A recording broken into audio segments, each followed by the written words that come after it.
Lapar nih weh. Makan apa kita enak ini? Jadi kita mau makan apa nih, Lek? Mie balap. Mie balap aja. Masa mie balap aja? Iya. Buah aja lah, weh. Udah lama nggak makan buah nih. Berapa satu orang? Cek ya. Ini buah apa kita beli dulu? Mau buah apa? Udah ke pasar aja dulu, nanti tahu kita apa kita beli tuh. Ya udah kumpul aja. Kumpul duit. Dapat berapa? Per orang berapa nih? 2000 aja.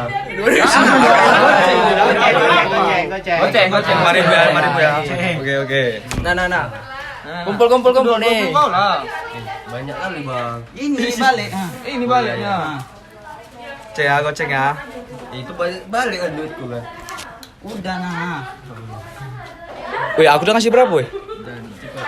Udah. Wih, itu dulu ya. Oke. Ntar ini kita mau pasar mana dulu? Aja. We're not perfect, but I never thought we were. Was it worth it? I really can't be sure, 'cause I've been hanging on to what we used to have, but no,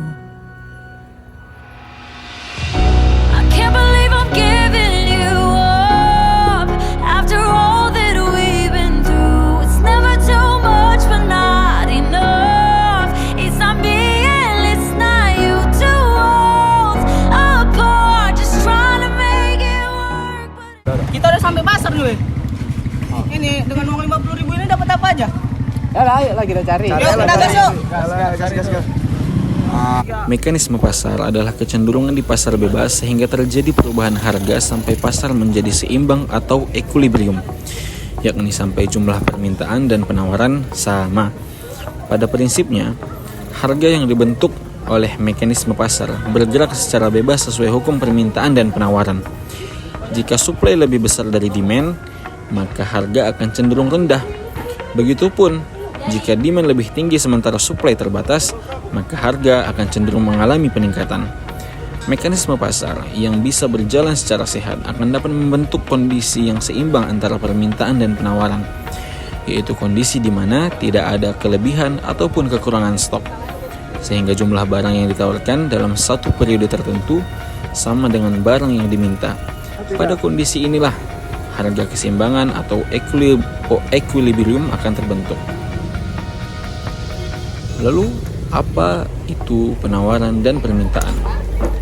Permintaan atau demand adalah kemampuan dan keinginan konsumen untuk membeli suatu barang atau jasa pada berbagai tingkat pilihan harga selama periode tertentu. Permintaan dibedakan ke dalam permintaan efektif dan permintaan tidak efektif. Yang dimaksud dengan permintaan efektif adalah permintaan yang didukung oleh daya beli, sedangkan yang dimaksud dengan permintaan tidak efektif adalah permintaan yang tidak didukung oleh daya beli.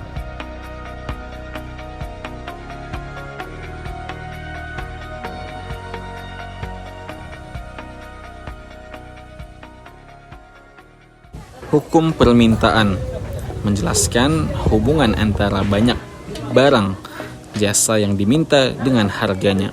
Hukum permintaan menyatakan semakin rendah harga dari suatu barang atau jasa, semakin banyak pula permintaan terhadap barang atau jasa tersebut. Hukum permintaan mempunyai hubungan yang negatif, yaitu hubungan yang berlawanan arah dari dua sisi pihak. Sebagaimana yang dinyatakan dalam hukum permintaan bahwa jika harga produk naik, maka produk yang diminta akan turun, dan jika harga produk turun, maka produk yang diminta akan meningkat.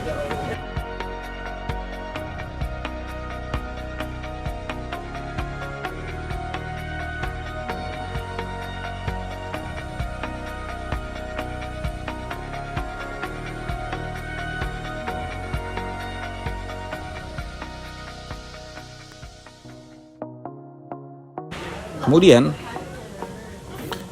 terkait dengan penawaran atau supply. Penawaran atau supply adalah total kuantitas barang atau jasa yang ingin dan dapat ditawarkan oleh produsen pada berbagai tingkat harga selama satu periode tertentu. Hukum penawaran menjelaskan hubungan antara banyak barang atau jasa yang ditawarkan dengan harganya.